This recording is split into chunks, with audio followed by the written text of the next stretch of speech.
Hey, I'm Kevin, EC here. and we're back with another episode of Hands on Diecast with a hotly anticipated model. This is the Lamborghini Huracan Performante. by Autoart. Yes, I just got this model.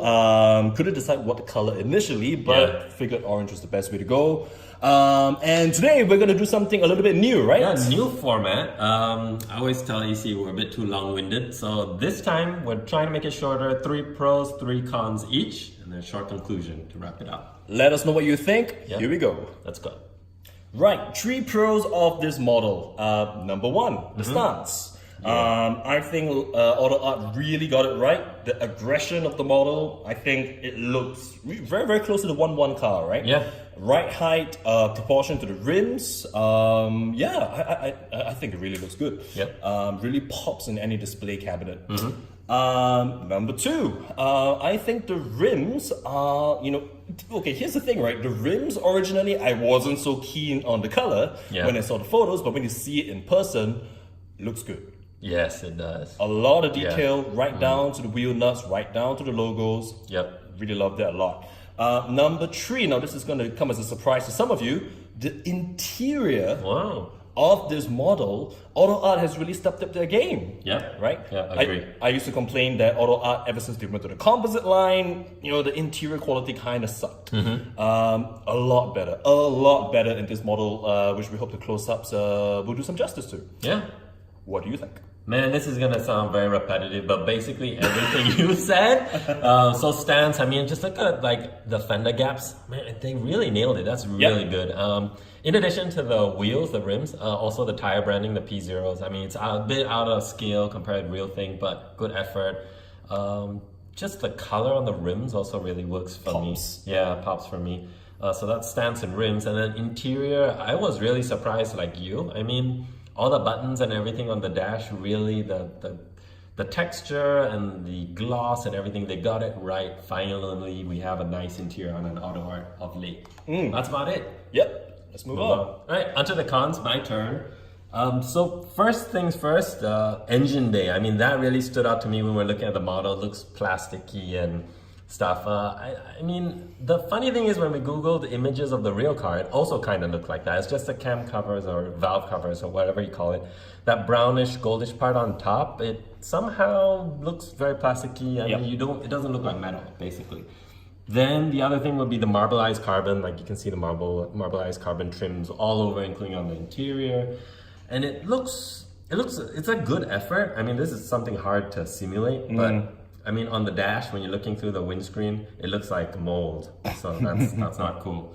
Lastly would be the price. The price, that's why EC guy and I didn't get it. I was like I was miffed with the price because why does this cost more than the 991 GT3Rs when it's, I mean, same kind of quality as the same level line. Yeah, same line. That's what I'm trying to say.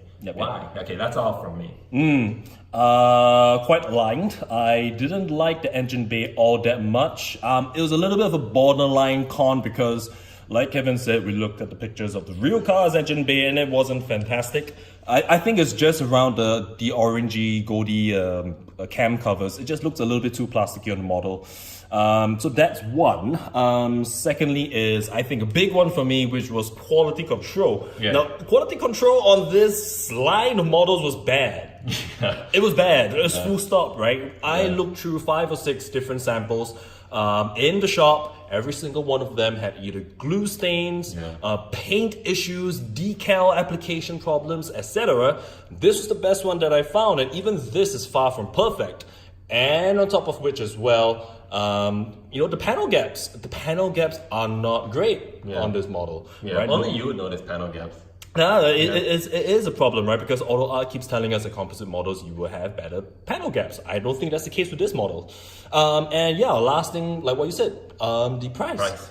Why is this $30 over US more than what we paid for our GT3 RS? That's just weird. Yeah, might be. We don't know if it's just something specific to our local market, right? But yeah, I didn't see the justification of the price. But because I love the model and the color that much, I went ahead and got it. Which is good. So now we're making a video on it. Yes, I did it for you, viewers and fans on Diecast. But yeah, that's pretty much it. Cool. Let's move on. So, conclusion time. Brand new Autoart Lamborghini Huracan Performante in orange.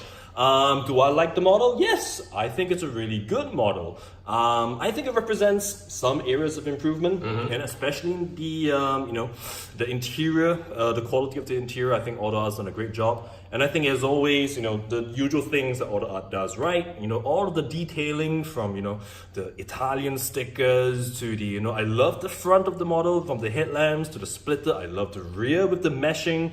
All looks great. But still, the main thing for me, which I still can't quite get, is pricing, right? Yeah, Autoart's pricing, a little bit up and down. You can't really see any justification for the increase in price and the quality control. These were two big sticking points. So for me, score-wise, I'm still going to be awarding this an 8 out of 10. We gave, or at least I gave the 991 GT3 RS an 8 out of 10 as well. Yeah. I would say that this model probably is a little bit worse than that because it's more expensive, but I don't think that's entirely fair. As a model, I think it's great. If you love the car, if you're thinking of getting one, I think you should. Yeah. What do you think? Couldn't agree more. I think we both kind of actually struggled to do the cons. We spent a lot of time figuring out the cons. We were fast with the pros. Yeah. So, despite everything we said, if you like this model, we highly recommend it because there's not many cons.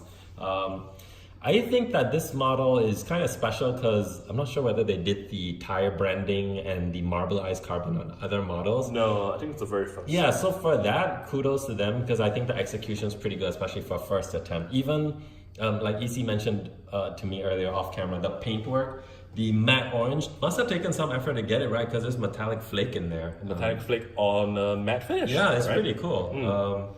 So I think they got a lot of things right, and for all those reasons, I'm giving it an 8.5 out of 10. Whoa! Yeah, it's the same score that I gave the 991 GT3 RS like you. So, I feel it's justified because actually there's a lot of new stuff and interior is better than on the 991. And all this other cool stuff that they did, like the tire branding and the marbleized carbon, which justifies the score. Cool. Yeah. So I guess that wraps it up. So we hope you like this new format. If you like it, do let us know via the comments below. If you hate it, please let us know as well. Yeah, I think EC's looking forward to going back to our super long-winded videos. So yeah, we can get into a lot more detail. But until next time, it's been Hands on Diecast. Take care, guys. Bye.